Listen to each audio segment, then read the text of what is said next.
Sunshine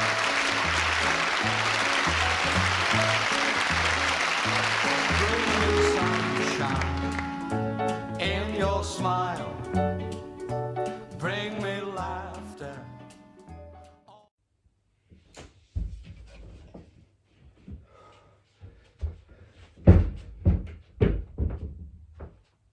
Good morning everyone, and welcome to our Stukeley Reading Assembly.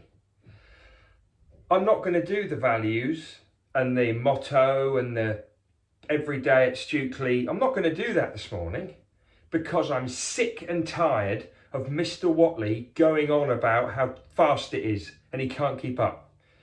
If I had £1 for every time he said, even I can't say the words fast enough, I'd have about £2. Okay, now I've calmed down, we'll get back on that tomorrow. Anyway, welcome everyone. Last week we started Northanger Abbey by Jane Austen. Let's just have a think about where we got up to. So we started off with Catherine Morland. Looks like she's going to be our main character, and she had quite a simple life, had lots of family, very busy time. All of her adventures really were in her head. All of the excitement in her life was in her imagination. And then one day, when she'd grown up to be a young lady, her friend, Mrs. Allen, said that she would take her to the city of Bath for a bit of a long holiday, just to try and meet other people.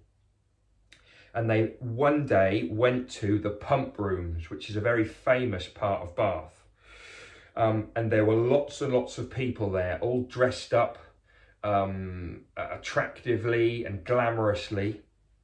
And Catherine and Miss Allen, who she went with, Mrs. Allen, they were just on the lookout at who was there. And that's how our story begins. It's going to get a whole lot more exciting. So before we carry on the story, let's have a quick check on what we know about Jane Austen. Right, quick recap on Jane Austen, one of our most famous authors. She was born and lived in Georgian times. They were just before the Victorian times, and when most of our kings were called George, funnily enough. We did this last week. Okay, there she is. We don't have an actual photograph of her because cameras weren't around then, hadn't been invented. So we've got paintings and portraits. Okay, she was a lady. She was an author. She was both. Okay. Can we remember when she was born, what she did as a teenager, and what that is? Have a quick think. Okay. She was born in 1775. That is quite a few years before Charles Dickens.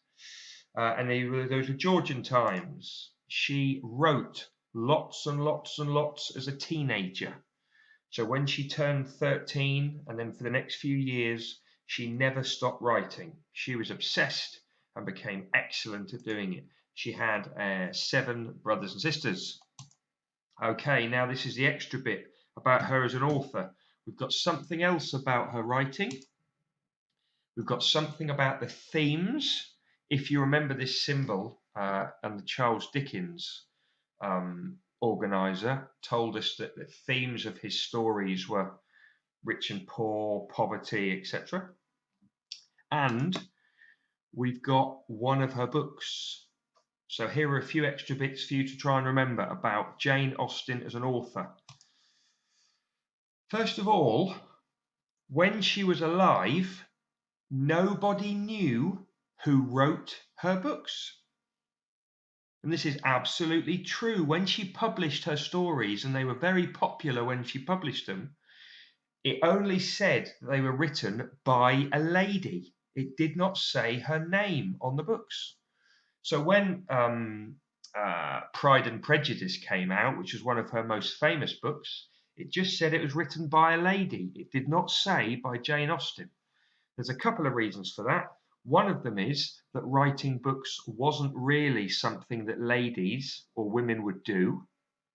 It wasn't seen to be the kind of thing they should do. so they felt a bit awkward about putting their name on it. And also, Jane Austen, I think, was quite a shy person and didn't want to be criticised. She didn't want people to say her books weren't very good, so she wasn't very confident. So one thing we know about her as an author is that her name wasn't put onto her books until after she died. Right, themes. New word here is gentry. Now, gentry is an old-fashioned word for people that owned land. I mean, you could look at them as like the lords and ladies. Some of you would call them the posh people.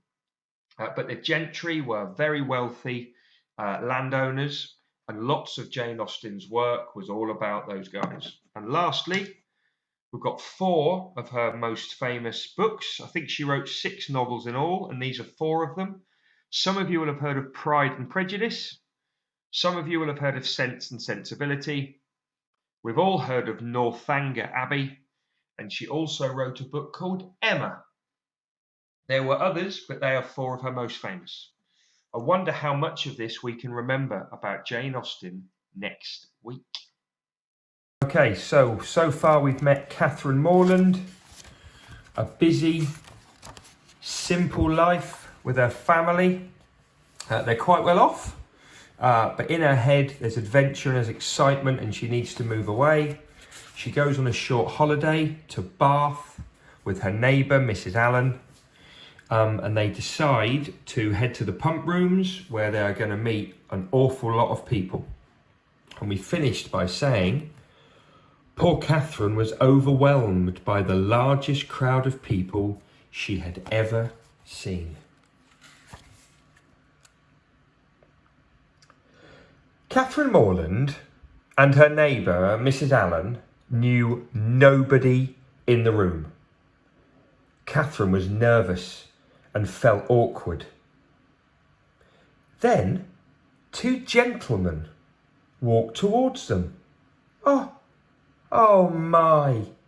Oh, that man is very familiar, said Catherine. It was her brother, James, and he had a gentleman with him. Her face showed joyful surprise as her brother walked towards her. But what was he doing in Bath? James introduced Catherine to his friend John Thorpe. John Thorpe had a plain face and good manners. It's a pleasure to meet you, Miss Morland, he said, bowing down low in front of her. Catherine smiled politely. Dear Catherine, have you met my sister, Isabella? Said John Thorpe.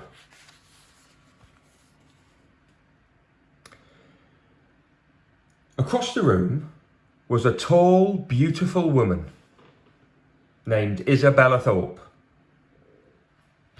We now had Catherine Morland and her brother James stood with John Thorpe and his sister Isabella. Would they be the perfect couples? When the men were away from the ladies, Isabella asked Catherine if she liked her brother John. I like him very much, answered Catherine, hoping that her face would not show that she didn't like him much at all. Isabella smiled. Do you read books? Catherine asked Isabella. Oh, yes. I've just finished reading The Mysteries of Udolpho, replied Isabella. Catherine was delighted.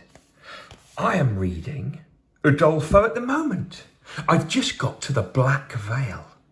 Aren't you wild to know what's behind it? Is it something frightening? Is it a skeleton? Oh, I would not tell you for the world. I love Udolpho, mused Catherine. It is such a frightening book. When you finish, you must read The Haunted Abbey. Will you be here tomorrow? I shall bring it with me.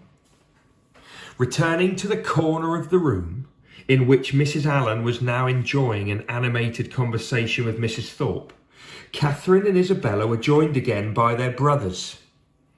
In spite of her protestations, That means she didn't want to do it.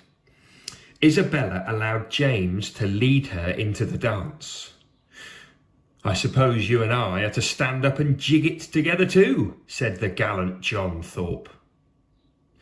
For the next 15 minutes, Catherine found herself being galloped around the dance floor. When John requested a second dance, she firmly replied, I am tired and do not mean to dance any more.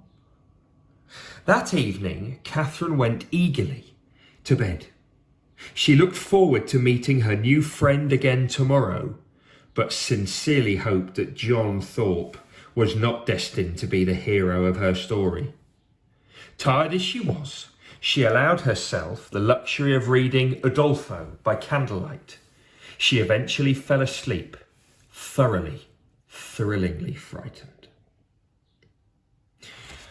So we're going to leave it there. Catherine Morland has now met with her brother and her brother's friend John Thorpe, and I think we can all see that John Thorpe is starting to fall in love with Catherine. She's not interested.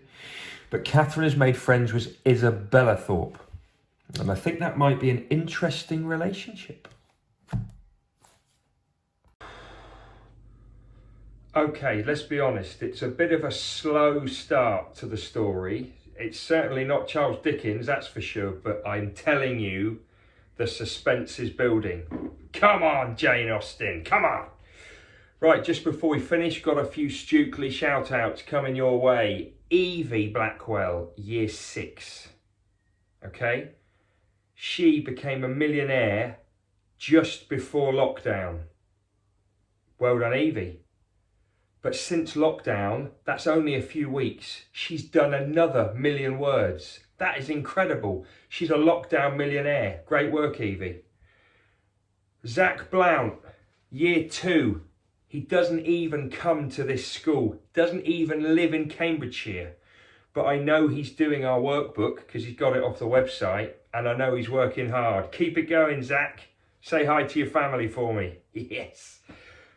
Henry, our Henry in Koalas, year 3. Doing brilliantly. Keep up your hard work, Henry. Mrs. Nightingale says you're doing fantastically there, working so hard. My mum and dad, they keep watching assemblies, and my dad keeps ringing me and saying, why aren't you giving me a shout out? Hi, mum and dad. Great to see you both. See you soon. And finally, Noah in year 1. I know that his nanny Sue is watching every assembly out there in Salttree. I've heard she's a big fan. Okay? Little acknowledgement for all those great people. I wish I could say these words.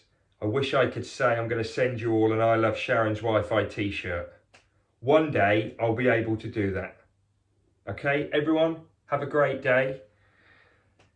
Enjoy Wednesday. See you later.